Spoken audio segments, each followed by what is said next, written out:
team's here on the John P. Murtha right now. Yeah, look at them behind us here. Got everybody. What do you guys think? We just brought some astronauts back from the moon, huh?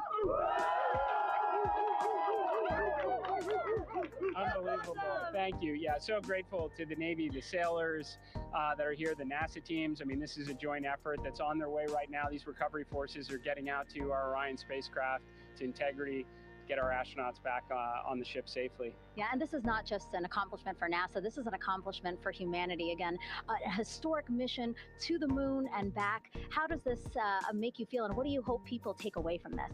Well, I'll tell you, I think about the crew members that we've all had an opportunity to observe over the last 10 days, right? I mean, they're absolutely professional astronauts. I mean, wonderful communicators, almost poets. But then I think we're the ambassadors from humanity to the stars that we send out there right now. And I can't imagine a better crew than the Artemis II crew that just completed a perfect mission right now. So yes, it's a huge moment for everybody, right? I mean, we are back in the business of sending astronauts to the moon, bringing them back safely, and to set up for a series more. I mean, this is not a once in a lifetime, which you hear sometimes around here. It's like, this was a once in a lifetime. No, it's not. This is just the beginning. We are going to get back into doing this with frequency, sending missions to the moon until we land on it in 2028 and start building our base. Yeah, are we going to build on the momentum for Artemis 3? I mean, it's just around the corner.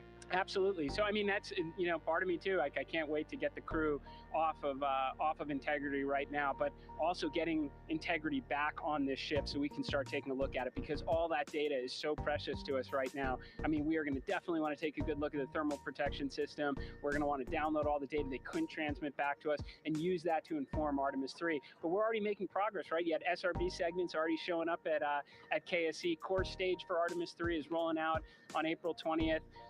We're getting Mobile Launcher 1 back in vehicle assembly building. So yes, there is a lot to celebrate right now on a mission well accomplished for Artemis 2, and at the same time, we got to start getting ready for 3. Amazing. And last question, for people who joined us for all 10 days to see what we can accomplish together with our international partners, what do you think about the fact that we're going to keep doing this more and more and more?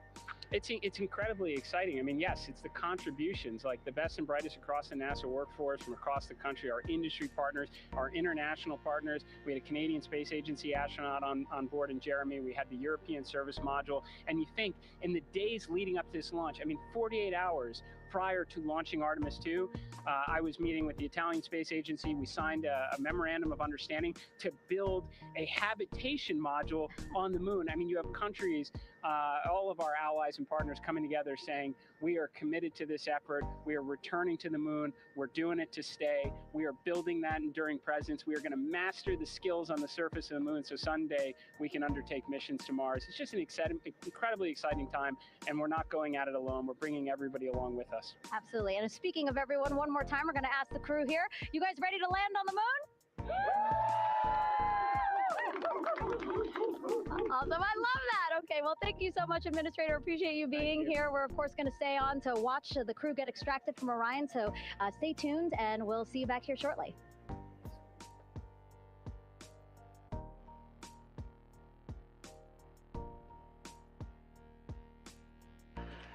Thank you, Megan, and thank you, Administrator Isaacman. We are in the process of working to establish that communications link and to establish the procedures that will lead to the power down of the spacecraft, which is gently bobbing in the Pacific following a bullseye touchdown that occurred at 7:07 p.m. Central Time, 5:07 p.m. Pacific Time, 2.5 hours before sunset in the Pacific, southwest of San Diego. We have once again heard from the crew during that interview opportunity with the administrator, and we have 4 healthy crew members on board.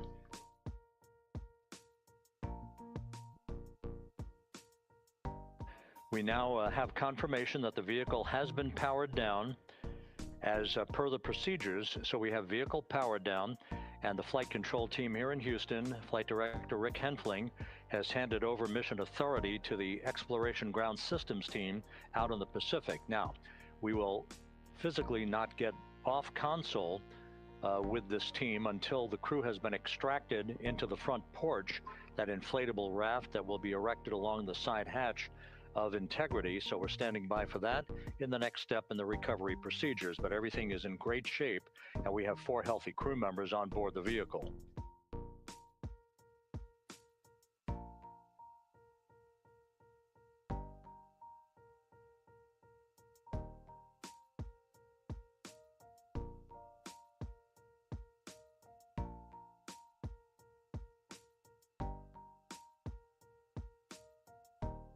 All of the entry events went by the book, no issues, perfect trajectory for Integrity that was culminated with one final raise burn to improve the angle of attack for the vehicle as it entered the Earth's atmosphere. All of that flight dynamics computation worked like a charm.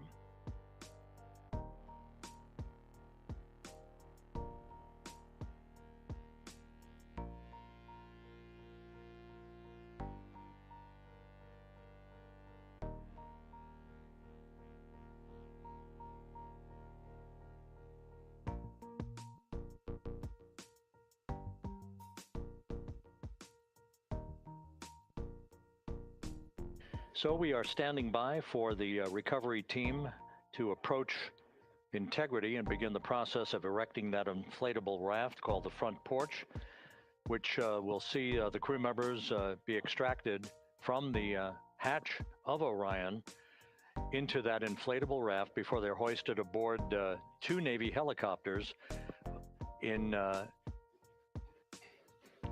variety of different configurations. Each crew member will be hoisted in sequential fashion, in alternating fashion, 2 crew members for each helicopter before they turn around to head back to the John P. Murtha.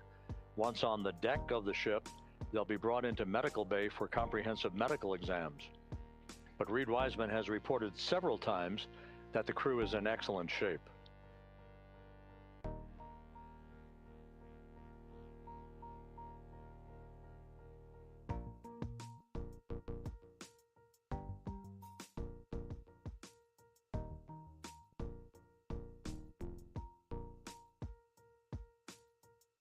So just to recap, it has been some 26.5 minutes since the splashdown of Integrity in the Pacific. The vehicle is in excellent shape. It performed like a champ all the way down through the Earth's atmosphere. All of the vehicle functions were checked off in excellent trip hammer fashion. The parachutes all deployed as planned, splashdown occurring at 7:07 p.m. Central Time, 5:07 p.m. Pacific Time.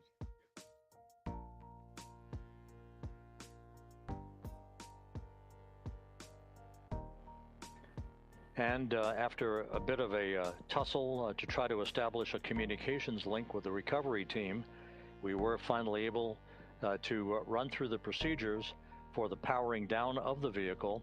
We've handed over mission authority to the Exploration Ground Systems folks out in the Pacific, and the recovery team will be approaching the vehicle shortly to erect the inflatable raft called the front porch before opening the hatch to Integrity to bring the crew members onto that raft before they're hoisted onto 2 Navy helicopters, 2 crew members for each helicopter, before they're flown back to the deck of the USS John P. Murtha.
This is Mission Control Houston. After talking to the flight dynamics folks, we have a bit of a refinement on the splashdown time for you. Their computation shows a splashdown time of 7:07 and 27 seconds p.m. Central Time, 7:07 and 27 seconds p.m. Central Time.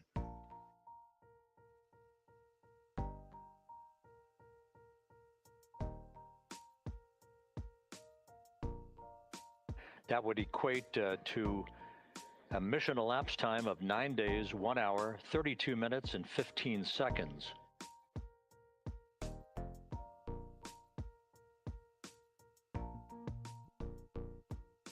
Once again, from Flight Dynamics, a splashdown time of 7:07 and 27 seconds p.m. Central Time. That would equate to a mission elapsed time of 9 days, 1 hour, 32 minutes, and 15 seconds.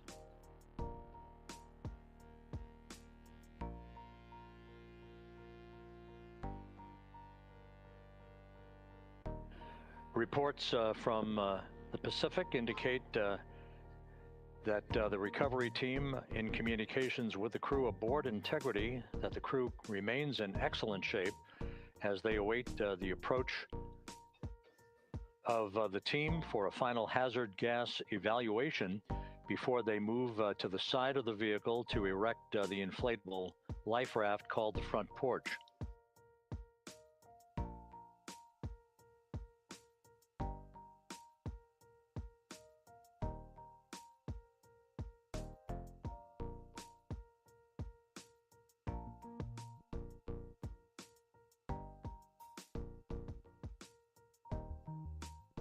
Again, no issues with Integrity. The vehicle is powered down. All of its systems are now safed. We have handed over mission authority to the Exploration Ground Systems folks in the Pacific, but we will not stand down and have the entry flight control team depart its positions until that inflatable raft, the front porch, is erected, the hatch open, and the crew having exited the vehicle. So that's the next step in the recovery process that will lead to the hoisting of the crew members. For 2 crew members for each helicopter, they'll be hoisted to a pair of Navy helicopters that will then fly a short distance back to the USS John P. Murtha. What you're looking at is one of the fast boats circling the vehicle to make a hazard assessment.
This is Mission Control Houston. Once again, you're watching the initiation of the recovery of the Artemis crew aboard Integrity. All of the Navy divers and the fast boats are now approaching the spacecraft after conducting a hazard assessment. The vehicle has been powered down. Entry Flight Director Rick Henfling now waiting for the life raft, the front porch, to be erected along the side of the vehicle so that the hatch can be opened and the crew members extracted from Integrity, soon to be hoisted one by one into a pair of Navy helicopters for a short flight back to the deck of the USS John P. Murtha. If you missed it earlier, we talked to Flight Dynamics and received a more official touchdown time or splashdown time, as it were, of 7:07 and 27 seconds p.m. Central Time, 5:07 and 27 seconds p.m. Pacific Time. That would equate to a mission elapsed time of 9 days, 1 hour, 32 minutes, and 15 seconds.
Continuing to get excellent views from the imagery assets out at sea in the Pacific of Integrity. We continue to get good reports from the landing and support officer who's in contact with the recovery team that the crew is in excellent shape, no issues.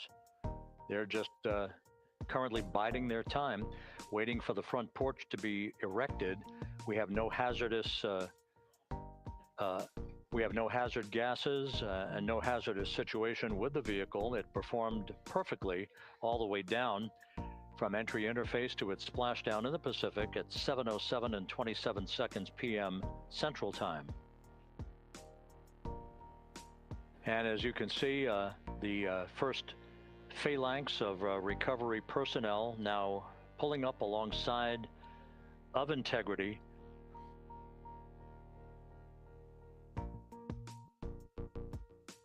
This includes Navy divers, a Navy flight surgeon, and other recovery personnel who have trained for several years for this recovery process.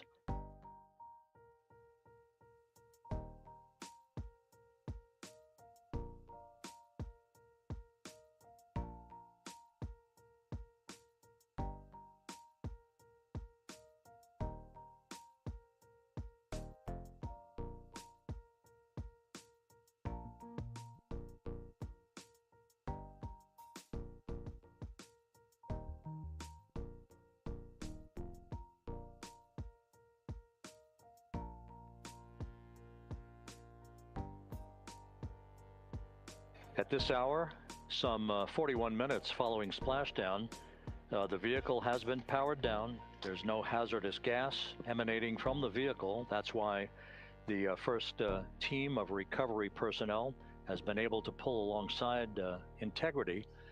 And the reports continue to come in that the 4 astronauts are in excellent shape.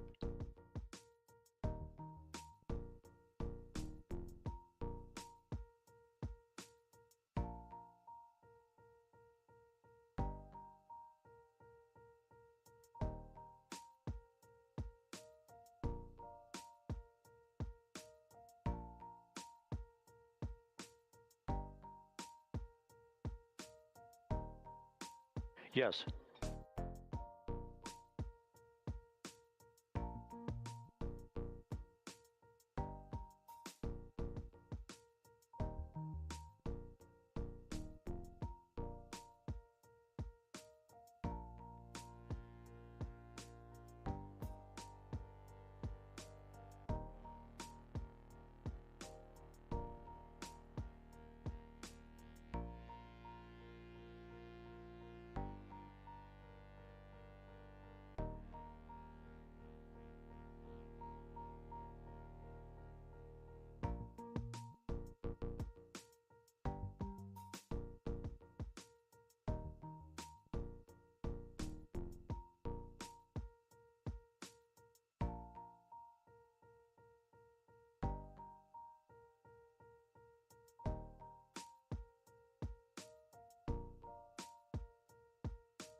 This is Mission Control Houston, continuing to watch the initiation of the recovery of Integrity's astronauts. One by one, they'll be brought out of the spacecraft onto a large inflatable raft just a short time from now. In the meantime, we can go back to the USS John P. Murtha, where my colleague Megan Cruz is standing by to provide her situation report. Megan, can you hear us?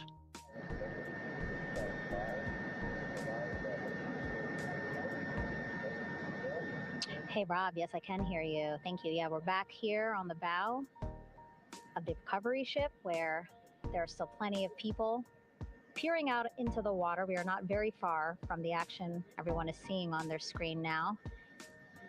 The Orion spacecraft, Integrity, in the ocean, surrounded by a number of recovery boats.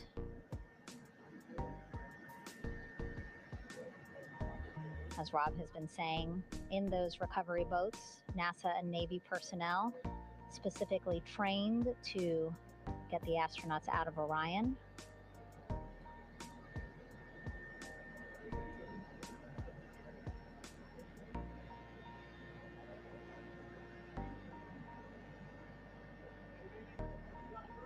In some of our wide shots, you can probably see that there are 6 boats out in the water. More than 40 people out in the water right now on those boats.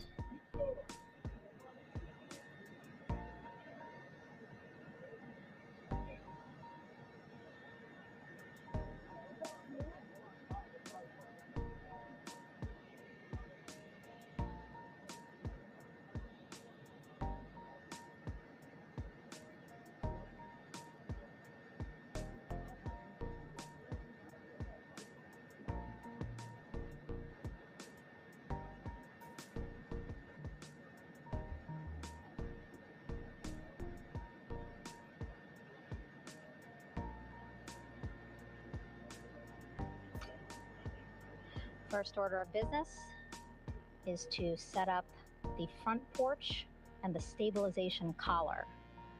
You might also hear it referred to as a stab collar. Basically just to make sure that Orion stays upright, doesn't sway in the water too much, again, to make it easier for recovery forces to get the astronauts out.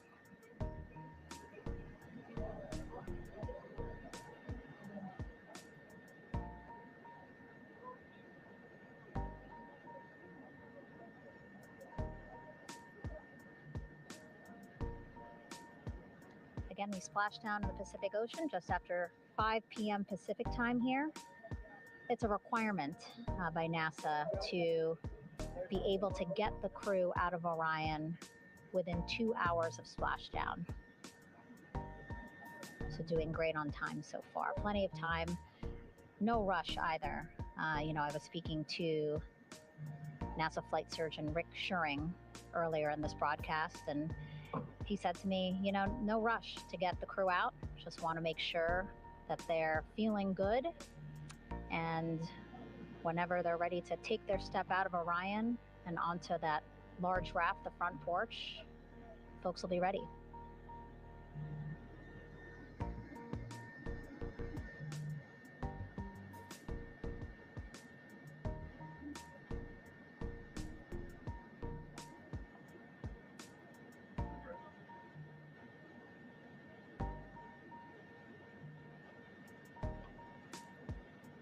And as there are mission audio loops in Mission Control in Houston, there is a mission audio loop here on the ship, and it was just reported out that the side hatch is open.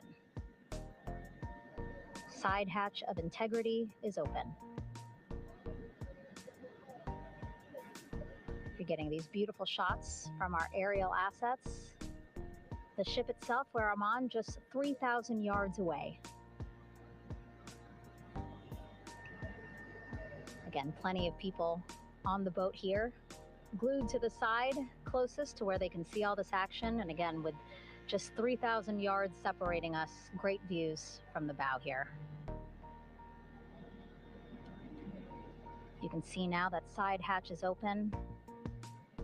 One of the Navy personnel is about to get inside there.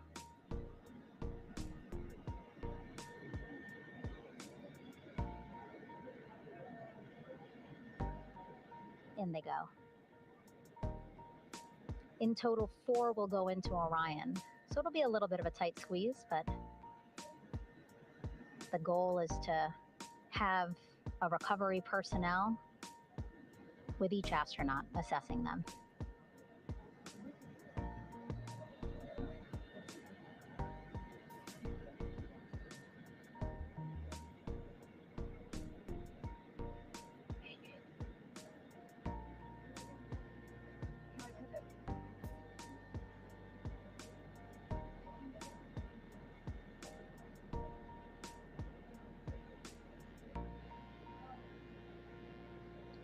Boat's getting closer now.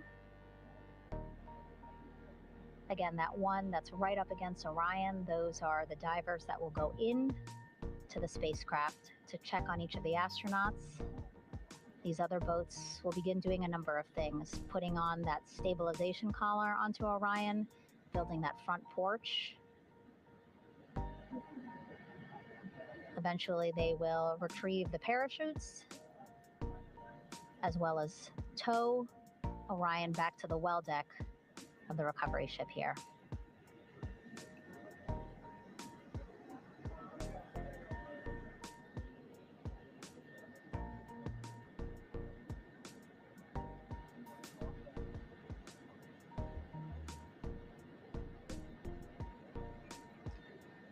And so as we wait for the Navy and NASA personnel to get their assessment of the crew inside of Orion, why don't we toss it back to Rob for an update? Yeah, thank you, Megan. Here in Mission Control, Flight Director Rick Henfling and the entry team of flight controllers still on duty. The vehicle has been powered down for some time now. There are no hazardous gases emanating from integrity. That, of course, allowed the recovery personnel to approach the vehicle and then open the hatch to begin the initial medical assessment of the crew, as you just indicated. Now we're standing by for the erection of that inflatable raft, the front porch, alongside of the vehicle that will enable the crew to be extracted one by one onto the raft, have a moment or two to get their land legs back before they're hoisted into two hovering Navy helicopters, 2 crew members for each helicopter, for a short flight back to the deck of the USS John P. Murtha.